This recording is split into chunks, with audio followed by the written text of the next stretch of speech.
At the Galactic Academy, every cadet knew the rule. No one passed the final trial. It wasn't just difficult. It was designed to break you, body, mind, and soul. Dozens of species had tried. None had succeeded. Then a human walked in. She didn't ask for the rules. She just smiled. And when the test ended, the warning board didn't show a failure. It showed a name, written in red.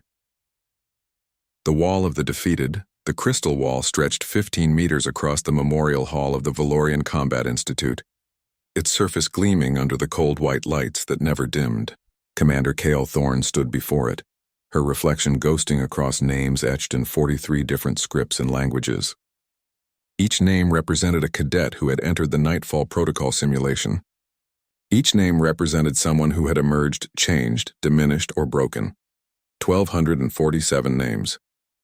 80 years of failure carved into crystalline stone. Kale ran her fingers across the surface, feeling the grooves of characters she couldn't read. The wall was cool to the touch, almost ice-like, as if the defeats it recorded had frozen into its molecular structure. Above the names, in the common galactic script used across all Confederation worlds, a single phrase dominated the display. Victory is not always possible. Wisdom is knowing when to preserve what remains. Admiring our Hall of Humility, Commander, the voice came from behind her, resonant and layered with harmonics that human ears struggled to fully process. Chief Instructor Vexlar approached with the fluid grace of his species, his forearms moving in subtle gestures that conveyed meaning Kale was still learning to interpret. The Corinthian stood nearly 3 meters tall, his chitinous exterior plates catching the light in shades of deep bronze and black. Kale turned to face him, keeping her expression neutral, trying to understand why an institute that prides itself on creating the galaxy's finest commanders celebrates failure so prominently. Vexillar's mandibles clicked. A sound she'd learned indicated thoughtfulness rather than aggression. This is not celebration, Commander Thorne. This is documentation. Every being whose name appears on this wall attempted the Nightfall Protocol. Every one of them learned something valuable about the limits of command. And what lesson is that exactly? Kale asked, genuine curiosity in her voice. That some battles cannot be won. That a commander's duty includes recognizing when sacrifice serves no purpose except pride. Vexillar moved beside her, his lower pair of arms clasping behind his back while his upper pair gestured at the wall. Your species has been part of the Confederation for only 52 years. You have attended this institute for 3 months. Perhaps you do not yet understand the weight of impossible choices. Kale felt something tighten in her chest but kept her voice level. I commanded a defense platform during the Terran border wars. I watched 17 supply ships evacuate while my crew held a breach point against raiders for 6 hours. We lost 42 people buying time for 3,000 civilians. I understand impossible choices just fine, Instructor.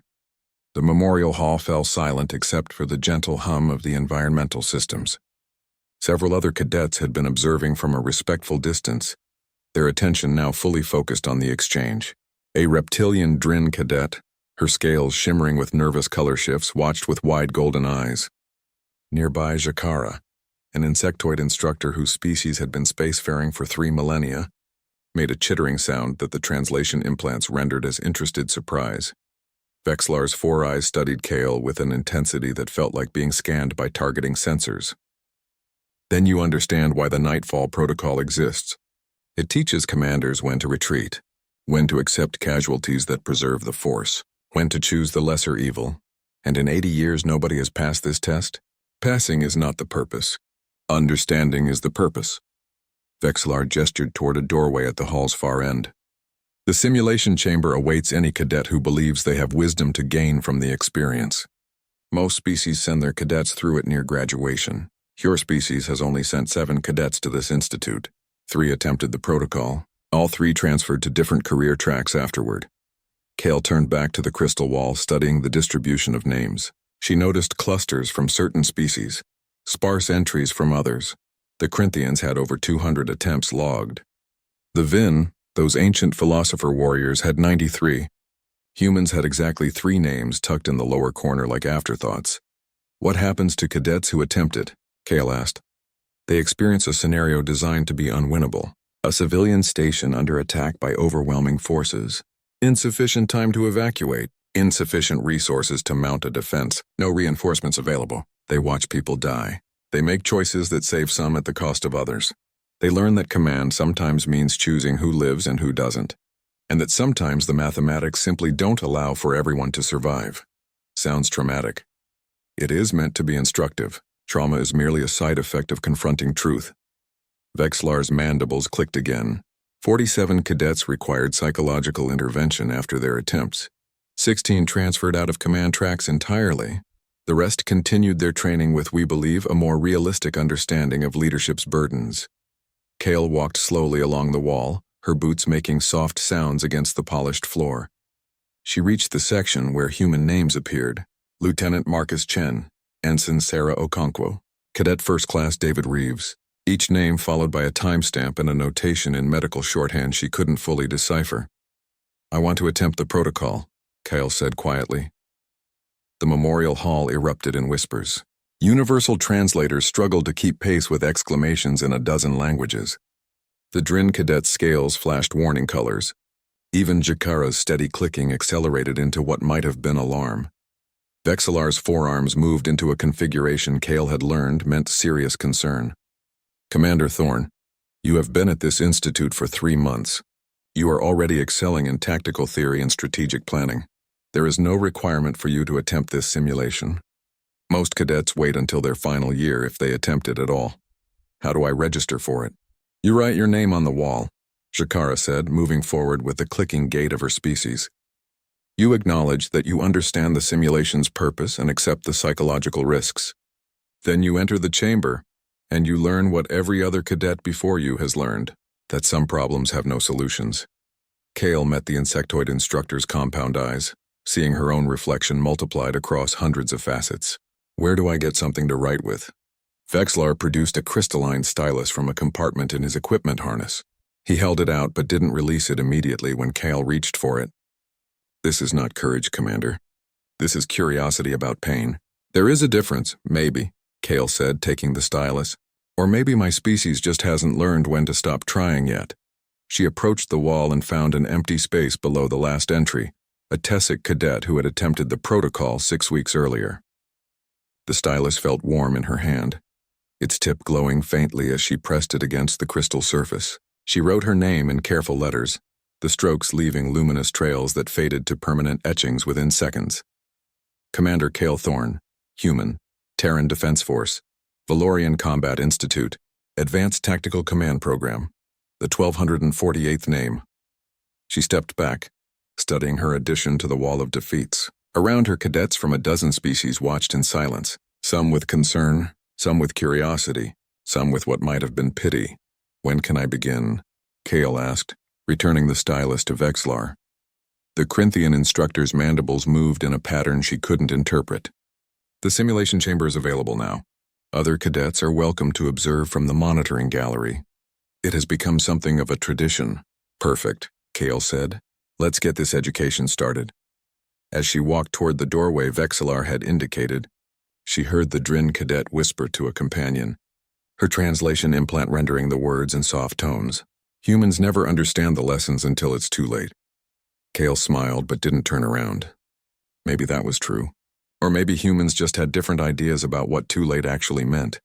The simulation chamber waited ahead, and with it, 80 years of carefully designed despair, breaking the unbreakable. The simulation chamber was smaller than Kyle expected, barely 4 meters across, its walls covered in neural interface panels that pulsed with soft blue light. A single chair occupied the center, surrounded by haptic feedback arrays and synaptic connection nodes. Through the reinforced observation window, Kyle could see faces pressed against the glass.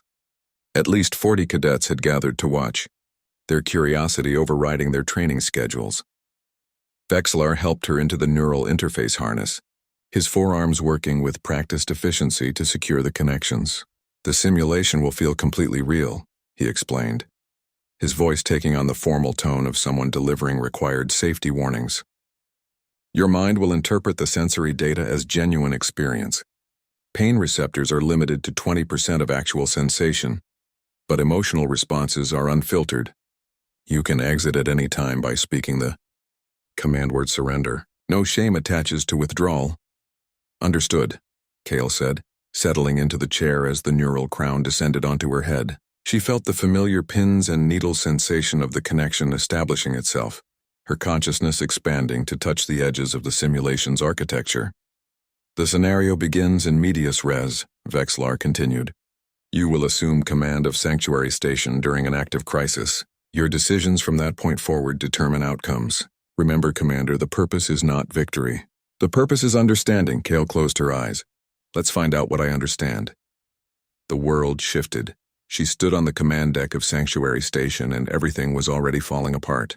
Alarm klaxons screamed through the recycled air. Tactical displays showed 47 enemy warships in attack formation, their weapons charged and locked on target. The station's defensive grid was already at 38% capacity. Multiple breaches venting atmosphere into the void. Commander, we have 12,000 civilians aboard, her executive officer reported. A holographic Tessic whose facial plates showed stress fractures that Kale's training recognized as extreme distress. Life support is failing in sections 7 through 12. We have 8 evacuation shuttles, each rated for 200 passengers maximum.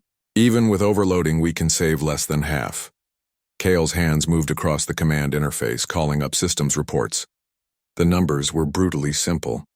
12,000 people, 1,600 evacuation capacity, 47 enemy ships closing to weapons range, station shields failing, no reinforcements within 7 hours, the mathematics of death laid out in clinical detail. Status of station weapons? Kyle asked, her voice steady despite the chaos around her. Point defense only. This is a civilian facility, Commander. We were never designed for military engagement. The tactical officer, a young Drin whose scales had gone pale with fear, gestured at the display. Enemy fleet is moving into firing position. Estimate 3 minutes until they open fire. Kyle studied the enemy formation. It was perfect. Too perfect. Overlapping fields of fire. No weak points in their defensive positioning, their approach vectors calculated to prevent any escape route. She began issuing standard defensive commands, routing power to shields, prioritizing evacuation of critical areas, attempting to open communication channels with the attacking fleet. Nothing worked. The enemy ignored hails. The shields couldn't handle the incoming fire. The evacuation proceeded with agonizing slowness as civilians panicked in the corridors. Kyle watched the casualty counter climb. 300 dead! 500. 800. She tried negotiation protocols, surrender offers, distress signals, every conventional response her training provided. The enemy simply continued their methodical destruction of the station, their weapons fire precise and devastating. 15 minutes into the simulation, 2,000 people were dead, and Kale understood what every other cadet had learned. There was no way to win this. The scenario was designed to teach acceptance of loss, but something nagged at her thoughts. The enemy formation was perfect. The attack pattern was flawless. Every response she attempted had been anticipated and countered. It was too efficient, too calculated, too much like a training exercise designed by military minds. Kyle stopped trying to fight the scenario and started analyzing it. Computer, she said quietly. Display the enemy fleet's operational parameters. The data appeared and Kale felt something click in her mind. The enemy ships followed strict rules of engagement. They didn't fire on evacuation shuttles that had cleared minimum safe distance. They ceased fire on station sections that had been fully evacuated. They operated according to military protocols that any Confederation officer would recognize. They were playing by rules. The simulation expected her to play by the same rules. Kale smiled. All hands, she announced over the station-wide communication system. This is Commander Thorne. Cease evacuation operations immediately. I repeat, cease all evacuation operations. Her bridge crew stared at her in horror. In the observation gallery beyond the simulation, she somehow knew cadets were pressing closer to the windows, confused by her command. Commander, the civilians, the executive officer began, are going to help us build something, Kale interrupted. She pulled up the station's industrial fabrication facilities, systems designed for manufacturing civilian goods and construction materials. Route all available power to the fabrication bays. I need access to the industrial synthesis protocols. Sir, those systems aren't weapons, the tactical officer protested. Not yet, Kale agreed. But this station has been manufacturing solar collection arrays for the last 6 months. Each array contains focusing lenses and energy redirection systems. We're going to repurpose them. Her hands flew across the interface, pulling up specifications, running calculations that her engineering training provided. The station had materials for 17 more collection arrays in various stages of completion. If she could coordinate the fabrication systems, if she could get the civilian workforce organized, if she could buy just enough time, attention enemy fleet, Kyle broadcast on all frequencies. This is Commander Thorne of Sanctuary Station. I am prepared to discuss terms of surrender. The enemy fire slackened, not stopped but reduced. The simulation's programming recognized a surrender negotiation protocol. Kale used the pause. All civilians with fabrication experience report to Industrial Bays 1 through 4. All engineering personnel. Begin modifications on existing solar arrays. Tactical. I need firing solutions for every piece of debris within 500 kilometers of this station. Commander, the executive officer's confusion was evident. We're not fighting a battle, Kyle explained, her voice calm as she coordinated 36 different operations simultaneously. We're building an escape route. The enemy won't fire on evacuation vessels that have cleared safe distance, so we're going to create our own safe distance using every reflective surface we can manufacture. Over the next 30 minutes, Kyle orchestrated something the simulation had never anticipated. The civilian workforce, rather than evacuating, became an army of builders. They fabricated solar array components at maximum speed. Engineering teams modified them into crude but functional energy reflectors. When the enemy fleet resumed firing, they found their weapons encountering a growing field of reflective debris that scattered and redirected their shots. Kale didn't try to destroy the enemy. She created chaos in their targeting systems. She used the station's point defense not to attack, but to position more reflective obstacles. She turned every piece of station debris into a mirror, every damaged section into a shield component. And then she began the evacuation. Not in shuttles, in cargo containers equipped with basic life support and maneuvering thrusters, in maintenance pods, in emergency escape systems never designed for mass evacuation. Every vessel moving slowly, carefully through the maze of reflective debris that made targeting them nearly impossible. The enemy adapted, but slowly. The simulation's programming struggled with her approach. This wasn't a military solution. This wasn't acceptance of defeat. This was something else entirely. 5 hours into the simulation, Kale had evacuated 11,600 people. The station was dying, its structure compromised beyond repair, but the civilian vessels were scattering into space, each following randomized courses that made pursuit difficult. The simulation flickered. Error messages scrolled across Kale's vision. The enemy fleet began behaving erratically, their formation breaking as the programming tried to decide how to respond to a scenario it hadn't been designed to handle. Then everything stopped. Kale found herself back in the simulation chamber, the neural crown retracting, her body covered in sweat. Through the observation window she saw absolute silence. 40 cadets stared at her like she'd just performed an impossible magic trick. Vexillar stood beside the chair, all 4 arms hanging motionless. "What?" he said slowly. "Did you do?" Kyle unbuckled the harness with shaking hands. "I changed the victory conditions. You said the simulation teaches commanders when to retreat, but you never said I had to retreat the way you expected." "You saved 97% of the civilians," Shakara said, her clicking voice stunned. "In 80 years, no cadet has saved more than 40%. Most save less than 20. The scenario wasn't designed for that outcome," Vexillar added. "The programming couldn't process your approach. You didn't break the simulation. You made it irrelevant." Kale stood, her legs unsteady. The lesson was supposed to be about accepting impossible situations, right? But maybe the real lesson is that impossible is just another word for nobody's tried hard enough yet. The observation gallery erupted. Some cadets were cheering, others arguing.